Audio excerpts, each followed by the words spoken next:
Selamat pagi, Bapak Ibu Saudara yang dikasihi dalam nama Tuhan Yesus Kristus.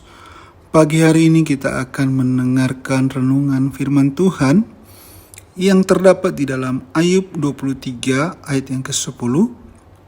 Ayub 23 ayat yang ke-10 firman Tuhan. Karena ia tahu jalan hidupku, seandainya ia menguji aku akan timbul seperti emas. Nah, di pasal 1 dikatakan bahwa Ayub seorang yang saleh dan takut akan Tuhan. Juga dia diberkati dengan keturunan yang banyak, memiliki ternak-ternak yang sangat banyak.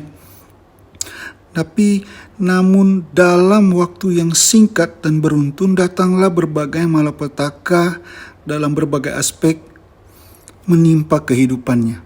Nah, hari-hari ini Bapak Ibu, Tuhan sedang membentuk kita menjadi permata yang indah. Kita sedang dimurnikan seperti emas. Dengan demikian haruslah kita mengimani kita akan menjadi orang-orang yang menang. Tuhan tahu seluruh jalan kehidupan kita, baik apa yang kita lakukan dan kerjakan, rencanakan, perlukan, bahkan masa depan kita Yesus tahu.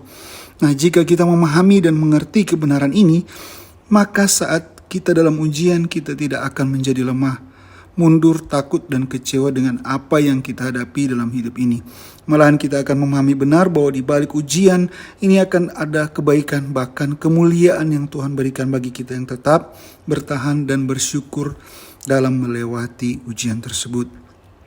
Nah, ketika kita memahami benar cara Tuhan bekerja dalam hidup kita, kita tidak akan menuduh Tuhan melakukan yang jahat, sebab Tuhan tidak pernah mencobai tetapi menguji umatnya.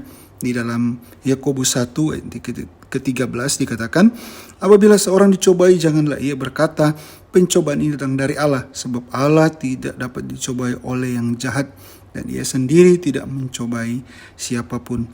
Nah, kata ujian memiliki arti yaitu suatu yang dipakai untuk menguji dan memeriksa kualitas suatu hal atau kualitas pribadi seseorang. Nah, apa tujuan Tuhan menguji? Adalah untuk melihat bagaimana kualitas kerohanian kita.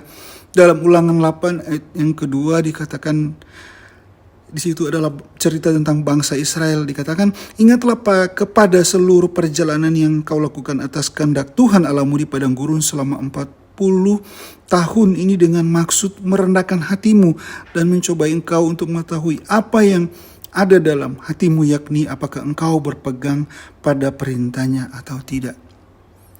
Yang kedua adalah supaya kita menghasilkan buah yang matang, sempurna dan utuh. Dalam Yakobus 1 ayat 2-4 dikatakan, saudara-saudaraku, anggaplah sebagai suatu kebahagiaan apabila kamu jatuh dalam berbagai-bagai pencobaan, sebab kamu tahu bahwa ujian terhadap imanmu itu menghasilkan ketekunan, dan biarkanlah ketekunan itu memperoleh buah yang matang, supaya kamu menjadi sempurna dan utuh dan tak kekurangan suatu apapun. Nah, yang ketiga adalah supaya kita memperoleh mahkota kehidupan yang dijanjikan. Dalam Yakobus 1 ayat yang ke-12 dikatakan, berbahagialah orang yang bertahan dalam pencobaan, sebab apabila ia sudah tahan uji, ia akan menerima mahkota kehidupan yang dijanjikan Allah kepada barang siapa yang mengasihi dia. Nah, di sini di saat Ayub diuji dengan banyak perkara dalam kehidupannya, Ayub merespon dengan bijak, yaitu dengan berkata, aku akan timbul seperti emas. Nah, Bapak Ibu Saudara yang dikasihi Tuhan, kita percaya kita akan timbul seperti emas ketika kita memiliki sikap yang benar dalam menghadapi ujian. Mari kita melihat bagaimana respon dari Ayub ketika dia diizinkan Tuhan mengalami ujian. Nah, beberapa sikap yang Ayub lakukan ketika ia menghadapi ujian adalah yang pertama, terus percaya dalam ujian. Allah tidak berubah, ia sanggup menolong kita, ia berkuasa mengadakan mujizat dan rencananya tidak pernah gagal. Dalam ayat yang ke-13 dikatakan, Allah itu tidak berubah, tak ada yang dapat melawan dia, ia melakukan apa yang dikehendakinya. Ayat 14, ia akan menjalankan rencananya bagiku dan masih banyak lagi rencananya selain itu. Nah, dalam Ayub 42 ayat yang kedua dikatakan, aku tahu bahwa engkau sanggup melakukan segala sesuatu dan tidak ada rencanamu yang gagal. Nah, yang kedua adalah terus berkomitmen, karena ada upah bagi yang setia dalam menghadapi ujian. Nah, di sini kita akan melihat adapun komitmen Ayub. Yang pertama adalah dia berdiri dalam kebenaran. Dalam ayat yang ke-11b dikatakan, aku menuruti jalannya dan tidak menyimpang. Nah, Amsal 4 ayat 27 dikatakan, janganlah menyimpang ke kanan atau ke kiri, jauhkanlah kakimu dari kejahatan. Nah, yang kedua adalah Ayub hidup taat. Dalam ayat yang ke-12a adalah perintah dari bibirnya tidak kulanggar. Nah, yang ketiga adalah menyimpan setiap janji Tuhan. Dalam ayat 12b dikatakan, dalam sanubari buku kusimpan ucapan mulutnya.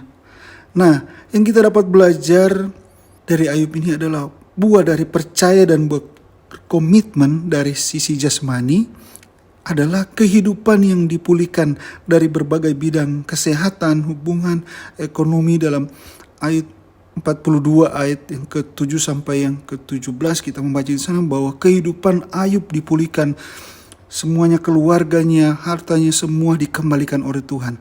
Nah, yang kedua adalah dan buah dari percaya dan berkomitmen dari sisi kerohanian adalah kerohanian semakin berkualitas, menghasilkan buah yang matang, sempurna dan utuh, dan memperoleh mahkota kehidupan.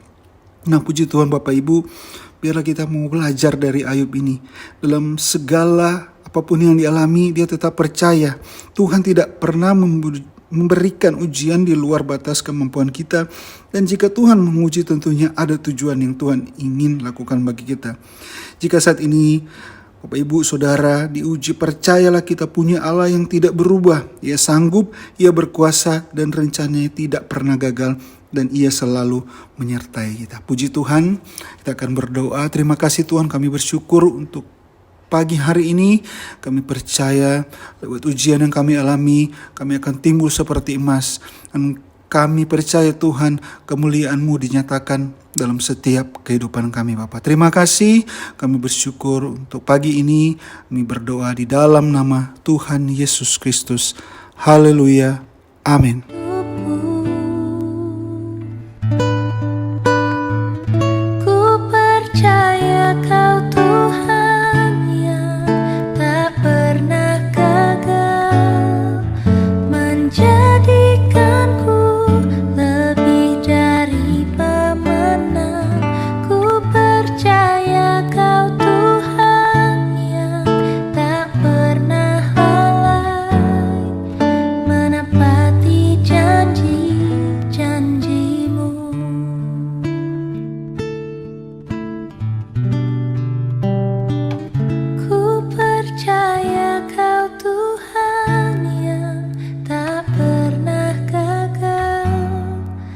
Menjadi